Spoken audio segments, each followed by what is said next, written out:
नमस्कार मित्रांनो, सुस्वागतम. मुरांबा मालिकेच्या आजच्या भागामध्ये आता इरावतीने जो प्लॅन केलेला असतो मुकदमांना उद्ध्वस्त करण्यासाठी, त्यात म्हणजे पहिला जो काही त्रास आहे तर सीमाला तिने घेतलेले असते. आता सीमाला मात्र आता अगदी घाबरवण्यासाठी फक्त आता आरतीचा जो काही आता हा आपल्याला मदत करू शकते. म्हणजे आरती तर आता या घरातून गेलेली आहे, परंतु आरतीचं जे भूत आहे तर ते नक्की या घरातील लोकांना धडा शिकवण्यासाठी आपल्याला मदत करू शकेल. म्हणून ती आता आरतीचे जे काही फोटोज आणि आरतीचा जो काही आवाज सीमाच्या रूममध्ये तिने काढलेला असतो, त्यामुळे सीमा तर इतकी घाबरते. कारण हे फोटो आलेच कुठून. सीमा धावतच आता बाहेर आलेली असते आणि शशिकांत हा बाहेर हॉलमध्ये बसलेला असतो. तेव्हा आता सीमा खूप घाबरलेली असते. तेव्हा शशिकांत विचारतो की अगं सीमा, काय झालं तुला इतकं घाबरायला?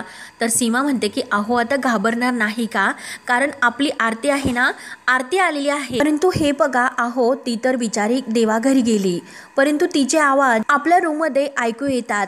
तेव्हा आता शशिकांत म्हणतो की काय सीमा, आरती? सीमा म्हणते की हो अहो, ती हाका मारत होती, ती मला आई आई असं म्हणत होती. तेव्हा शशिकांतला हसू येते. शशिकांत म्हणतो की हो, आणि कशी आहे ते, तिच्या तब्येतीची काही चौकशी वगैरे तू केली की नाही? तेव्हा आता सीमाला खूप राग येतो. सीमा म्हणते की काय हो, येथे मी इतकी घाबरले आणि तुम्हाला काय असं चौकशा येतात, काय बोलतात तुम्ही आणि काय विचारतात? तेव्हा आता शशिकांत सीमावर हसतो आणि तिलाच आता बावट्यात जमा करतो आणि म्हणतो की मूर्ख कुठली. अगं सीमा, तू वेडी आहेस का? म्हणजे हे बघ, आरती केव्हाची गेलेली आहे आणि तू काय बोलतेस तिच्याबद्दल हे सर्व काही? सीमा म्हणते की हे बघा, माझ्यावर विश्वास ठेवा, मला तिचा आवाज ऐकू येत होता. तेव्हा आता लगेच म्हणजे शशिकांत म्हणतो की अगं, तुला भास झाला असेल सीमा, तू जे काही बोलते ना त्याच्यावर माझा विश्वास नाही. तू घाबरली म्हणजे नक्की तुला भास झाला असेल. तू काही असा भलता विचार करू नकोस. सीमा पुढे म्हणत असते की हे बघा अहो, एकतर मला तिचा आवाज अगोदर ऐकू आला आणि त्यानंतर जे तिचे फोटो होते तर ते फोटोज असे माझ्याजवळ उडून आलेत. तेव्हा आता शशिकांत म्हणतो की अगं सीमा, ते फोटोही तुझ्याकडे असतील तुझ्या रूममध्ये आणि तेच उडून येथे आले असतील तुझ्याकडे. तेव्हा आता लगेच सीमा म्हणते की अहो, माझ्याकडे ते फोटो नाहीच, माझ्या रूममध्ये एकसुद्धा आरतीचा फोटो नाही, मग ते उडून कसे माझ्याकडे येतील बरं? सीमा आता खूपच भडकते आणि म्हणते की तुमचा माझ्यावर विश्वास नाही ना, म्हणजे जे काही झाले तो माझा भास झाला. बरं ठीक आहे, खुश का मग तुम्ही? तेव्हा आता सीमा ही अगदी तिकडे पुढे उभी असते, परंतु आता शशिकांत तिला घाबरवण्यासाठी मुद्दाम तिच्या मागून सीमा असे ओरडतो. तर सीमा खूपच घाबरून ओरडते आणि काय हो, मूर्ख आहात का तुम्ही? का मला मुद्दाम घाबरवतात? सीमाचा इतका जीव अगदी थरथर कापत असतो, कारण बिचारी खूप घाबरलेली असते आणि शशिकांत मात्र तिच्यावर खूप काही हसत असतो. शशिकांत हसून म्हणतो की खरंच काय मूर्ख बाई आहे, आणि हे बघ आत्ता इतकी घाबरते आणि परत म्हणते की मी नाही घाबरत. तेव्हा आता लगेच सीमा म्हणते की अहो, काय बोलतात तुम्ही? तुम्हीच मला इतकं घाबरवलं. मी तुम्हाला खरं सांगते, माझ्यावर विश्वास ठेवा. अहो, मला भास वगैरे काही झालेले नाही. मला खरंच आरतीचा आवाज ऐकू आला, ते फोटो माझ्या अंगावर उडून आलेत. मी तुम्हाला अगदी देवाची शपथ घेऊन सांगते की जे काही आहे ते खरं आहे, माझ्यावर विश्वास ठेवा. तेवढ्यात आता इरावती बाहेर येते आणि इरावती आता मुद्दाम हे सीमाला घाबरवण्याचा जो काही प्रयत्न करते तर तो तिला माहिती असतो, कारण हा प्लॅन तर तीच करत असते. आणि तेवढ्यात इरावती येते. इरावती विचारते की काय झाले? तर शशिकांत इरावतीला अगदी खूप बघून घाबरतो. तेव्हा आता लगेच इरावती म्हणते काय झाले? तर शशिकांत म्हणतो की अगं, तू सुद्धा अशी येऊन मला आता घाबरू नकोस. एकतर अगोदरच घरामध्ये भूतांचा विषय सुरू आहे आणि त्यात म्हणजे तू अशी घाबरवते आणि तू सुद्धा अशी भूतासारखी फसकन येऊन अगदी घाबरू नको. तेव्हा आता इरावतीला सगळे माहिती असते, तरी सुद्धा ती आता वेडेपणाचं सोंग घेते आणि मुद्दाम विचारते की भूत कुणाची आहेत? तेव्हा आता शशिकांत म्हणतो की अगं, तिला आरतीचा आवाज ऐकू आला. तेव्हा सीमा म्हणते की हो हो. तर आता मुद्दाम इरावती विचारते की कोण आरती? म्हणजे अच्छा ती आरती, आणि ती आरती तर गेलीवर. शशिकांत म्हणतो की हो. तेव्हा आता सीमाच म्हणते की जाऊन द्या, काही नाही, मला स्वप्न पडले. खुश का मग? आणि हे बघा, मला स्वप्न पडला असेल, भास झाला असेल, आता जे काही आहे ते मी कबूल करते आणि खुश ना मग तुम्ही? तेव्हा आता लगेच सीमा आतमध्ये निघून जाते. तर इरावती मुद्दाम आता भूत असे म्हणून ओरडते. तर शशिकांत म्हणतो की काय ग, एकतर ती सीमा इतकी घाबरली आणि तू सुद्धा असं का ओरडतेस? ती सीमा आहे ती तर वेडीच आहे आणि भोळी सुद्धा आहे बिचारी. तर इरावती म्हणते की हो ना, आणि हे ते सीमाचा लगेच अशा भूता आणि कशावर विश्वास बसतो, त्यामुळे तू सुद्धा असं काही घरभर फिरत जाऊ नको. तू जर पटकन दिसली आणि ती जर घाबरली तर. तेव्हा आता इरावती हसते. तेव्हा आता इरावतीला हसू येते. इरावती आता मनात म्हणते की भूत काय असतं हे तुम्हाला लवकरच कळणार आहे. मज्जा मज्जा तर खूपच येणार आहे. त्यानंतर बिचारी आपली भोळी सीमा घाबरतच रूम मध्ये येते आणि तेव्हा ती फोटो बघते. येथे तर आरतीचे फोटो मी ठेवले होते, मग ते फोटो कुठे गेले असतील म्हणून आता सीमा पिलो वगैरे खाली जे काही फोटो आहे तर ते फोटो शोधत असते आणि परत ते आता फोटो तिथे न सापडल्यामुळे विचार करते की खरंच हे माझं स्वप्न असेल का, बहुतेक मला स्वप्नच पडलं असेल. आणि तेवढ्यात आता इरावती तिच्या मागून येते आणि इरावती मागून आल्यानंतर जोरात आता तिला मुद्दाम ओरडते, परंतु सीमा आता टणकन उडी मारून अगदी थरकापत आता खूप घाबरते. इरावती विचारते की काय काय ग, काय झाले? शांत हो, जरा शांत हो. तेव्हा सीमा घाबरतच म्हणते की वंश, अहो प्लीज तुम्ही मला इतकं घाबरू नका. तेव्हा आता इरावती म्हणते की सॉरी, अगं सॉरी, काळजी वाटते म्हणून तुझ्या मागे मागे आले होते. आता मुद्दाम ती सीमाला तिची खूप काळजी आहे असं दाखवते, तिला पाणी पिण्यासाठी देते आणि माझा तोल गेला असं सांगते. ओके आहे का असं विचारते, तर सीमा घाबरतच ओके आहे असं म्हणते. तर इरावती विचारते, अगं हे बघ सीमा, कुणाचा जरी विश्वास नसेल ना तरी सुद्धा अशा भूतावर, अशा अंधश्रद्धेवर माझा विश्वास आहे ग. सीमा म्हणते की हो ना, आहे ना तुमचा विश्वास? इरावती म्हणते की हो, कारण हे आत्मे, एनर्जीज, अगं हे सगळं असतं आणि कधी कधी ते आपल्या आजूबाजूलाच फिरत असतात. म्हणजे त्यांना जर काही आपल्याला सांगायचं असेल तर ते तसे संकेत आपल्याला देतात. अगं मला माहिती आहे, याबद्दल मला अनुभव आहे, कारण मी ॲटो रायटिंग करते ना. तेव्हा आता ॲटो रायटिंग काय असते हे सीमाला माहिती नसते. ती विचारते की हे काय असते, म्हणजे ऑटो रायटिंग म्हणजे काय असते. तेव्हा आता लगेच इरावती म्हणते की ऑटो रायटिंग म्हणजे आत्मे, एनर्जी, म्हणजे हे ना जे काही जिवंत माणसाची आपला संवाद साधण्याचा प्रयत्न करतात आणि हे पण त्यांची जी भाषा असते ती डायरेक्टली आपल्याला नाही समजत. आणि हे असे आमच्यासारखे असतात की जे ऑटो रायटिंग शिकलेले असतात. जे काही संदेश पोहोचवायचे आहे तर त्यांच्याकडून आम्ही ते लिहून घेतो आणि ज्या व्यक्तीपर्यंत आम्हाला ते संवाद पोहोचवायचे असतात तर ते आम्ही पोहोचू शकतो. तेव्हा आता सीमा ही सर्व ऐकून विचारते, हे असे सुद्धा असते का म्हणजे ॲटो रायटिंग? तेव्हा आता इरावती म्हणते की हो अगं असू शकतं, परंतु ते शिकून घ्यावं लागतं आणि हे पण कधी कधी ते आत्मे आपल्या आजूबाजूलाच फिरत असतात. ती एनर्जी आपल्या भोवती फिरत असते आणि काहीतरी आपल्याला संकेत देत असते आणि जर आपण अगदी गाढ झोपेमध्ये जर असेल तर मात्र ते आपल्या स्वप्नामध्ये येतात. म्हणजे कधी कधी आपल्याला त्यांचा टच असा फील सुद्धा होतो. तेव्हा आता इरावती सीमाच्या हातावर टच करते. सीमा आणखीनच घाबरते कारण सीमाचा चेहरा तिकडे वळलेला असतो. इरावती विचारते की सीमा अगं काय झाले? तेव्हा आता सीमा म्हणते स्पर्श. तर इरावती विचारते की कुणाला? तेव्हा सीमा म्हणते की आत्ता मला तो स्पर्श झाला. इरावती विचारते की तुला तो जाणवला? सीमा म्हणते की हो. तर इरावती म्हणते की बापरे बाप. इरावतीच आता स्पर्श करते आणि सीमाला इतकं घाबरवते आणि सीमाला म्हणते की अगं आरतीला तुला काहीतरी सांगायचं आहे, कम्युनिकेट करायचं आहे तुझ्याशी काहीतरी. सीमा वहिनी, अगं तिला बोलायचं आहे. आणि ठीक आहे सीमा वहिनी, तू घाबरू नको, शांतपणे तू झोप बरं आता. तेव्हा आता सीमा बिचारी खूप घाबरते. सीमा म्हणते की वंश हे बघा, तुम्ही येथून जाऊ नका, तुम्ही प्लीज येथे बसा. तेव्हा आता इरावती म्हणते की अगं तू अगोदर शांत हो, मी हे बघ आरतीशी बोलायची म्हणजे विचार करते मी, तशी मला परवानगी घ्यावी लागेल. त्यांना जर बोलायचं असेल तर ते नक्की माझ्याशी बोलतील, मला कम्युनिकेट करतील, तू नको टेन्शन घेऊस, तू फक्त एकदा शांतपणे झोप बरं. सीमा नको म्हणत असते तर इरावती म्हणते की हे बघ, तुला गायत्री मंत्र येतो का? सीमा म्हणते की हो. आणि आता सीमा तो मंत्र म्हणत अगदी तेथे शाल वगैरे घेऊन झोपते. इरावती म्हणते की हा मंत्र तू 3 वेळे म्हणायचा आणि जरी तुला शांत नाही वाटलं तरी सुद्धा तू झोपून घे. तेव्हा आता सीमा डोळे झाकून तो मंत्र अगदी बसूनच म्हणत असते. तर इरावती लाईट बंद करते,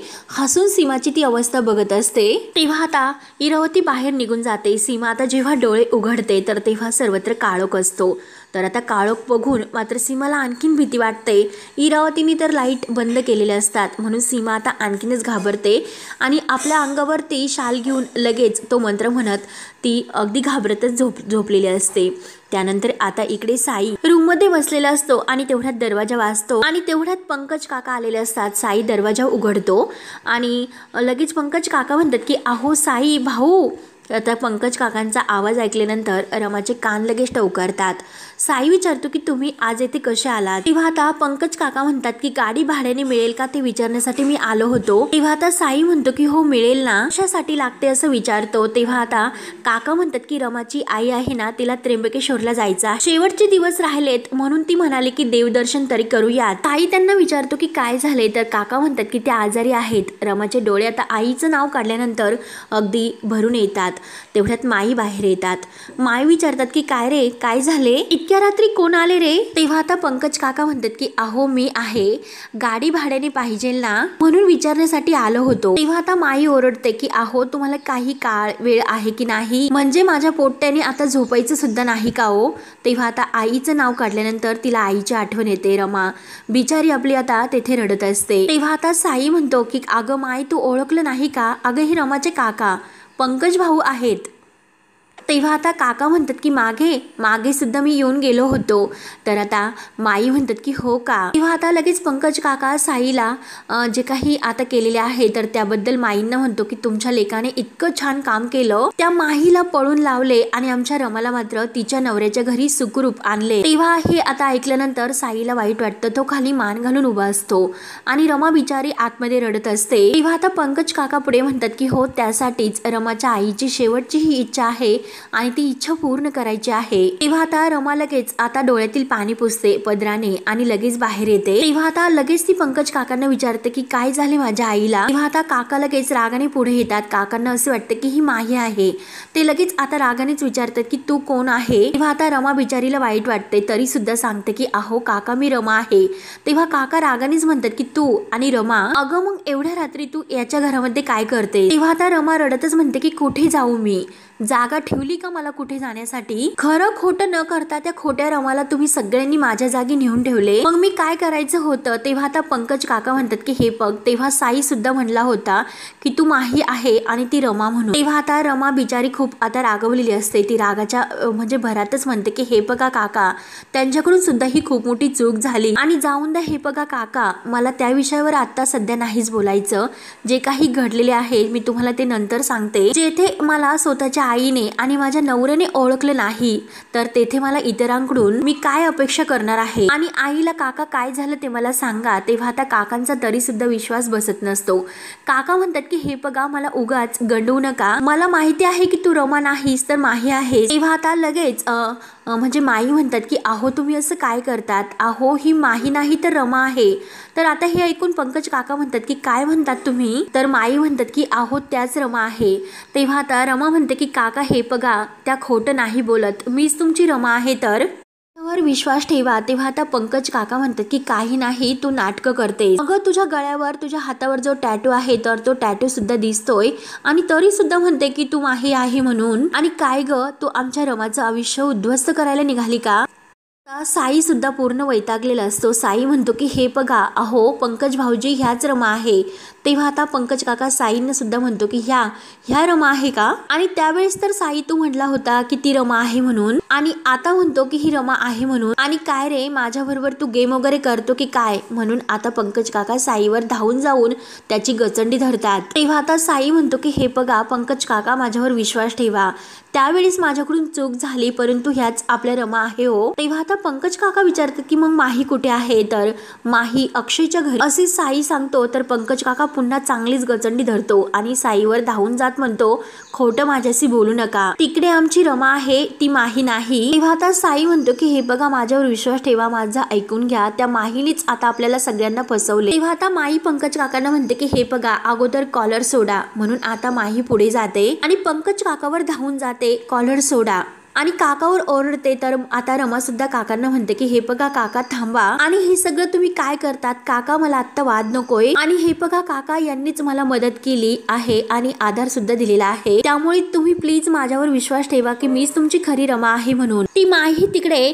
तेव्हा आता पंकज काका तरी सुद्धा विश्वास ठेवायला तयार नसतात. आणि हे बघ, तिकडे आमची रमा आहे, इकडे माही बी काही नाही. ती बिचारी आमची रमा तिच्या नवऱ्याच्या घरी सुखरूप आहे. तुम्ही तिघे मिळून मला गणवायला लागलात. तुम्ही माझ्याबरोबर काहीतरी शाळा करतात, तुम्ही लबाड माणसं आहात. आणि साई समोर हात जोडून म्हणतो की साई, मला तुझी गाडी सुद्धा नकोय आणि तुझी मदत सुद्धा नकोय. तेव्हा आता रमा ही काकांच्या मागे धावत जाते, दरवाजात त्यांना थांबवते, त्यांचा हात धरते की काका माझ्यावर विश्वास ठेवा. अहो मीच तुमची रमा आहे. काका म्हणतात की हे बघ आत्ताच्या आत्ता मी घरी जाणार आणि मी सांगणार की साईच्या घरात असणाऱ्या त्या बाईला दारात सुद्धा उभा करायचं नाही म्हणून. तेव्हा आता रमा ही काकांचा हात धरून म्हणते की काका असं करू नका.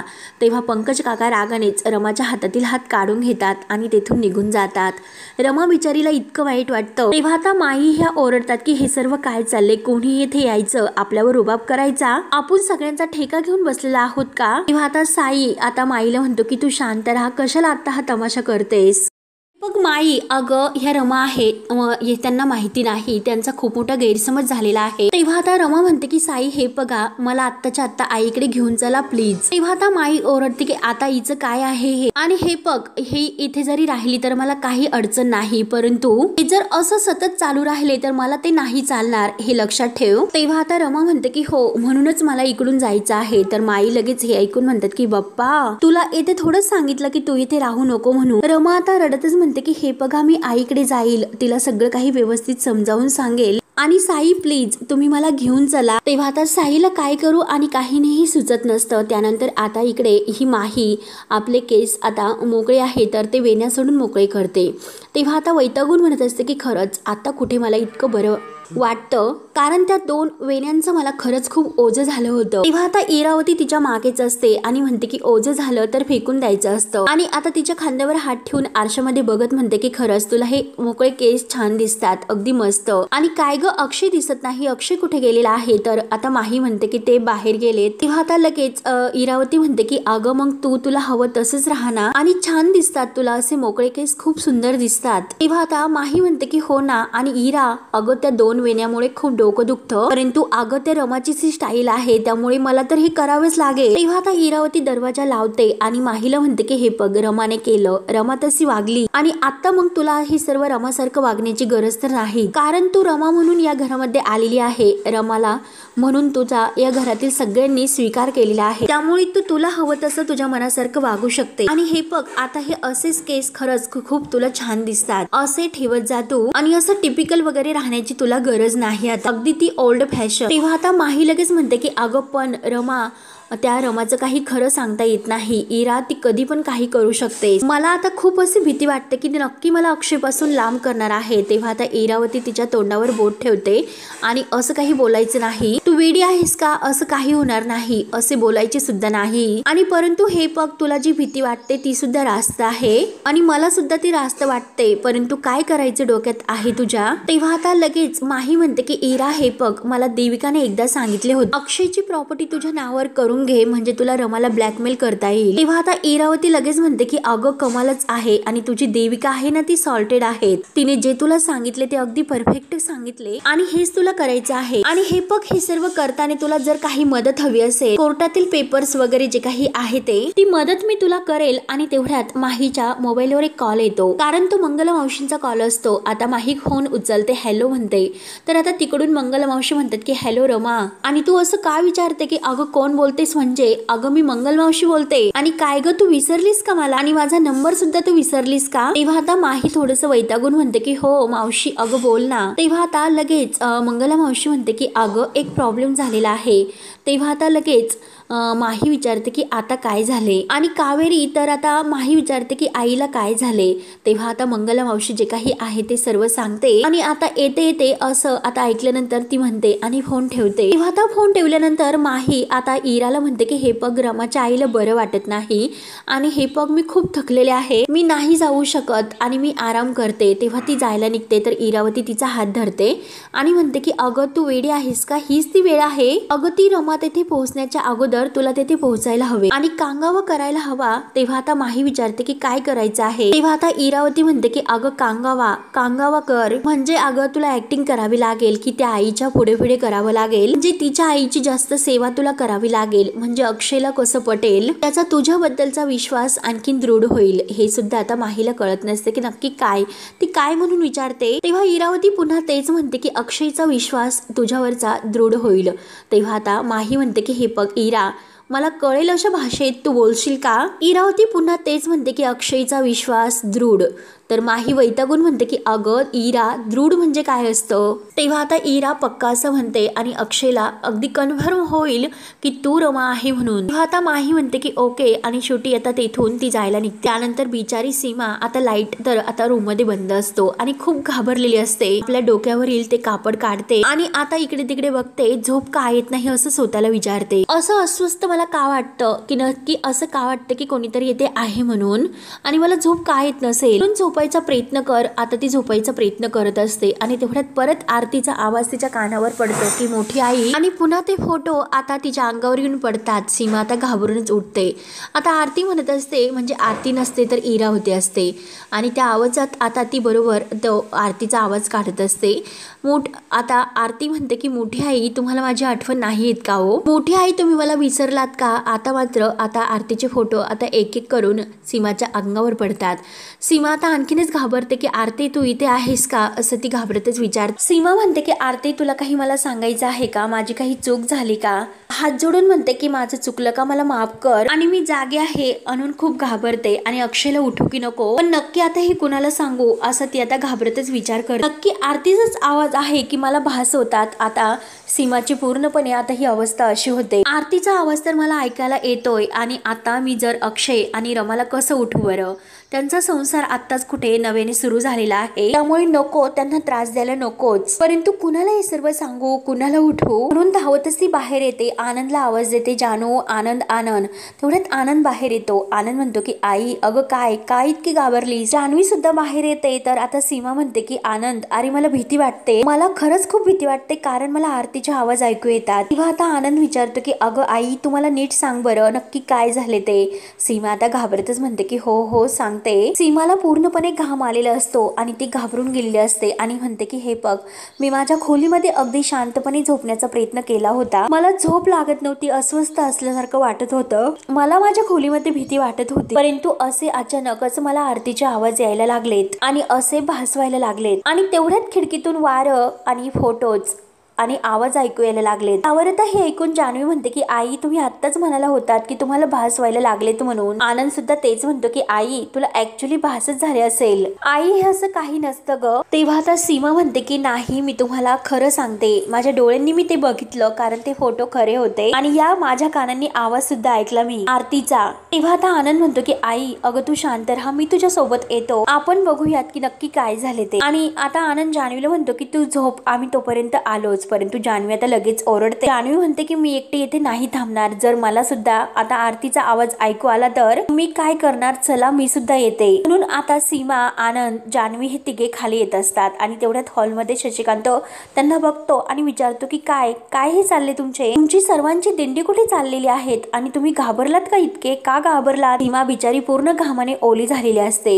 शशिकांत म्हणतो की काही चोर वगैरे शिरला की काय? तेव्हा आता लगेच जान्हवी म्हणते की चोर नाही, भूत. शशिकांत म्हणतो की भूत? तर जान्हवी म्हणते की हो, आईंना भूत दिसले, आरतीचे भूत दिसले त्यांना. तेव्हा आता सीमा जान्हवीवर ओरडते. तेव्हा आता आनंद म्हणतो की मी तुम्हाला सांगतो की आईला आरतीचे भूत दिसले, तिचा आवाज ऐकू आला म्हणून तिने आम्हाला सांगितले, ती घाबरलेली होती म्हणून तिच्या रूम मध्ये आम्ही सगळेजण जात होतो. तेव्हा आता लगेच हे सर्व ऐकून तो शशिकांत सीमावरच ओरडतो की सीमा, अगं काय हे? अगं सीमा, काय म्हणायचं तुला? तू तर बावटपणाची पूर्ण हद्दच पार केली. सीमा म्हणते की खरंच माझ्या कानामध्ये आरतीचा आवाज ऐकू येतो.